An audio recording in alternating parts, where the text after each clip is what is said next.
It started with a stolen stash, gone from a house tied to one of Lincoln's biggest dealers. The loss caused chaos, and whispers began to spread that someone from inside the network had leaked the location. Sam Davies' name surfaced quickly. He wasn't an outsider. He'd worked the lines, moved product, and kept pace. But in the weeks leading up to the theft, something had changed. Then he disappeared, left Lincoln for a week. When he came back, he told people there was a hit out on him. Some thought he was paranoid, others knew better. This is the story of Sam Davies, and how a missing stash, a crumbling mind, and a crew out for revenge ended in something far more brutal.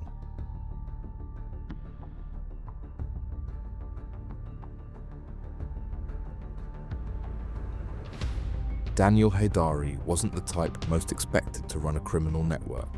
He'd graduated from the University of Lincoln and kept a quiet profile.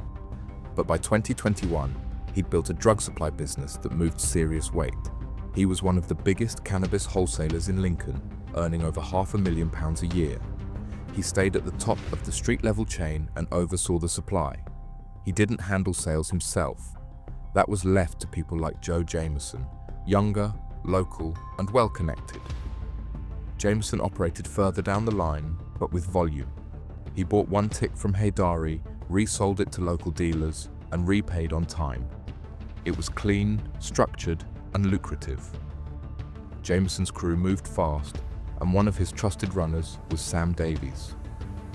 At 23, Sam had drifted from university life into dealing. He wasn't violent or loud. People described him as calm, charismatic, someone who kept things moving without making noise. He wasn't in charge, but he had access. He knew the routes, the drop-offs, and everyone in the chain. For a while, it ran without problems. Haydari handled supply. Jameson kept the line moving. Sam delivered on the ground. But when money started falling behind and one of Jameson's stashes disappeared, that structure cracked, and attention turned sharply to those within.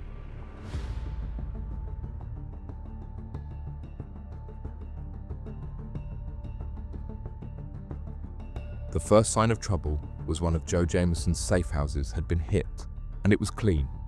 An estimated £8,000 worth of cannabis was taken. But it wasn't just the product that raised alarms.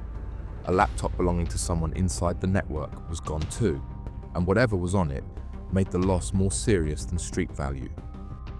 Jameson was already in debt. He owed Daniel Haydari tens of thousands from previous tick deals. The stolen stash only deepened the pressure. Questions started moving fast. No forced entry, no sign of random theft. Whoever did it knew exactly where to look. Two names came up. One was a rival dealer, known locally, with history. The other was Sam Davies. It didn't make sense at first. Sam had been part of the crew, trusted and consistent. But something had shifted. A few weeks after, there were rumors of a second theft, smaller but still connected to Sam. His behavior grew more erratic. He told friends he believed someone was watching him. He started warning people that there was a contract out on his life and was worth £20,000. Whether people believed him or not didn't matter, because the people behind that rumor were already moving. They weren't just going to ask questions, they were going to make an example.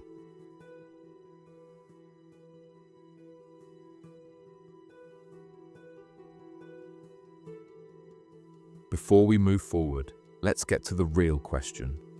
Why did he make such a serious mistake by betraying his own crew? By the spring of 2021, Sam Davies wasn't the same person he'd been when he joined the network.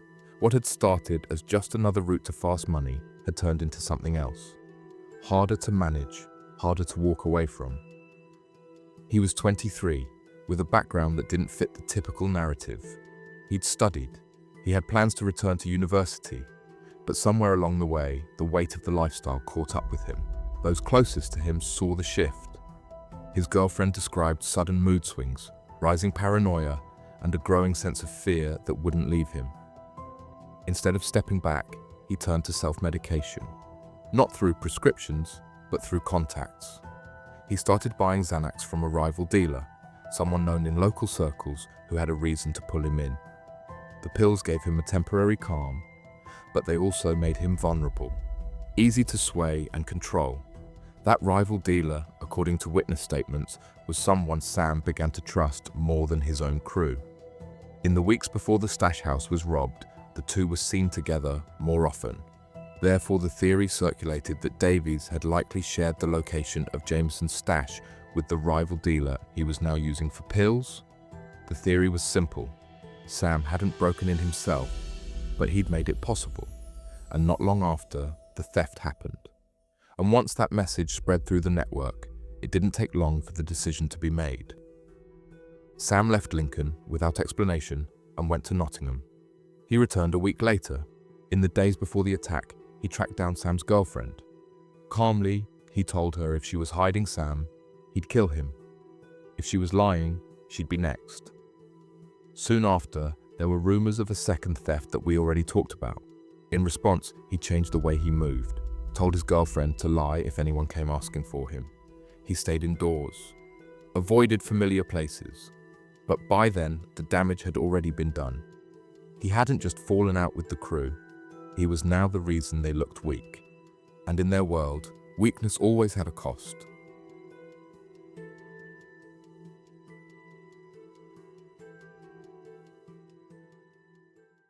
In their world, to keep their hold on the lines, Daniel Haydari and Joe Jameson needed to send a message, not just to Davies, but to anyone else watching. That message came in the form of a contract.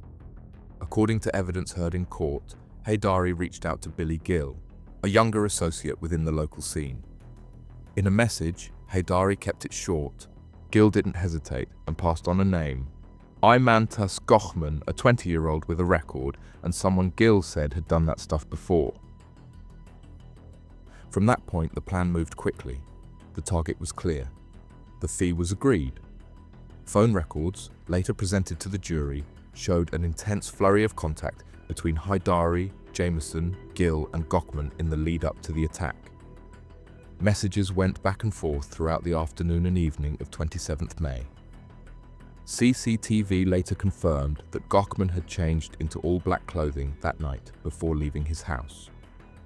He was captured moving through the area, heading toward Coleridge Gardens, where the attack would happen. The setup was tight, coordinated, and deliberate.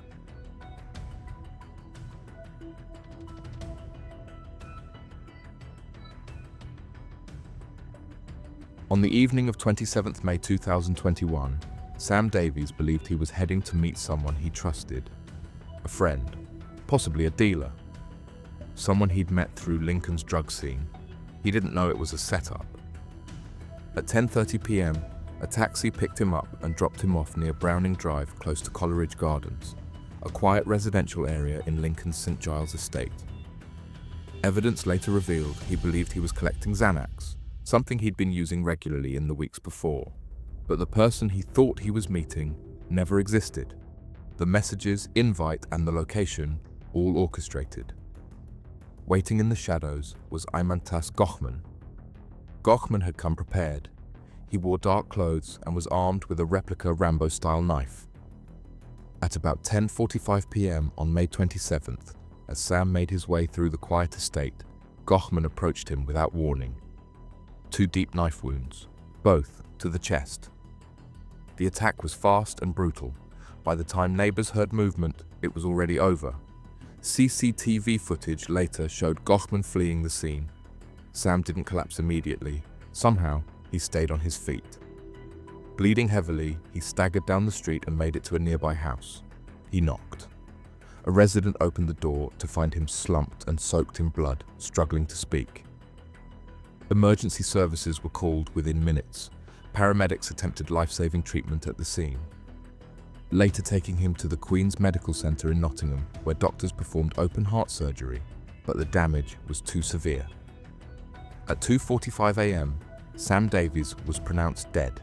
Behind it, there were messages, contacts, and phones, and detectives were already beginning to pull at the threads.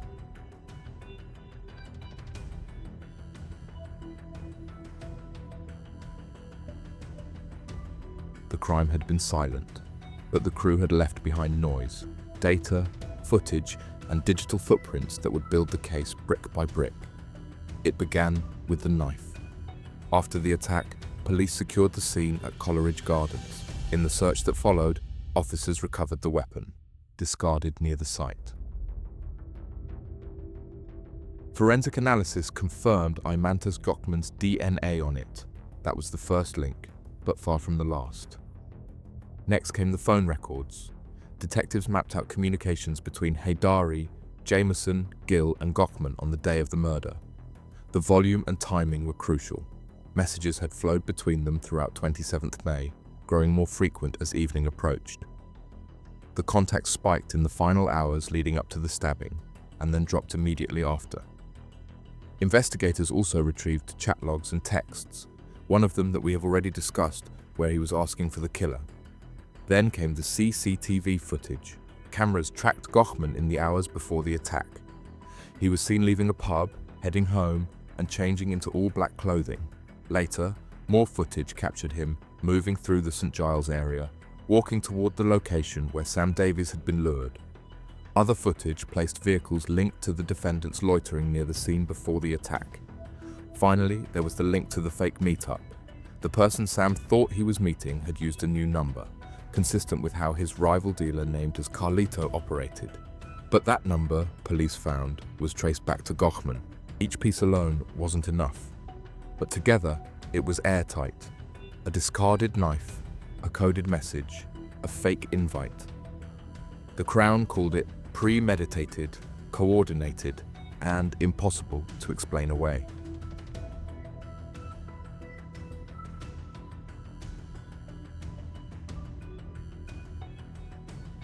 The moment the dots connected, Lincolnshire police moved fast. The first to be picked up was Joe Jameson, aged 23. He was arrested in Lincoln and taken into custody on suspicion of murder. Jameson, who had earlier threatened Sam's girlfriend, was already known to police. But now they had evidence placing him at the center of a conspiracy. Shortly after, officers arrested Daniel Haydari, 24, also in Lincoln. Billy Gill, just 20 years old at the time, was arrested next. Police traced him to his home on Beaufort Close in Lincoln. Then came Aymantas Gökmen, 19, from Sturton Close, Lincoln, the man police now believed had delivered the fatal blows. He had vanished in the hours after the killing, but was arrested following a public appeal. Forensics had already tied him to the knife recovered at the scene. In total, 9 people were arrested during the investigation. Among them were a 15-year-old boy held on suspicion of assisting an offender and a 21-year-old for conspiracy to murder, but only 7 individuals were charged with murder.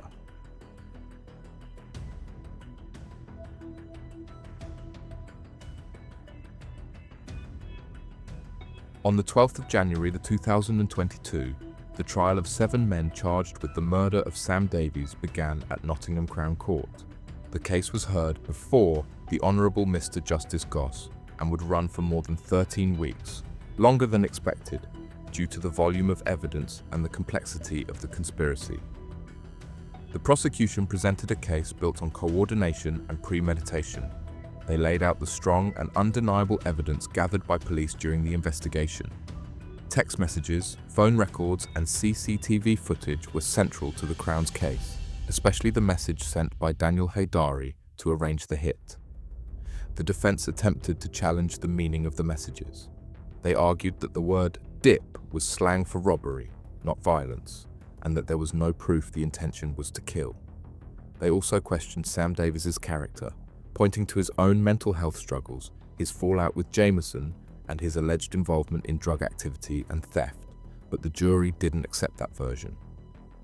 On the 6th of April 2022, the jury delivered a unanimous verdict. 4 men were found guilty of murder.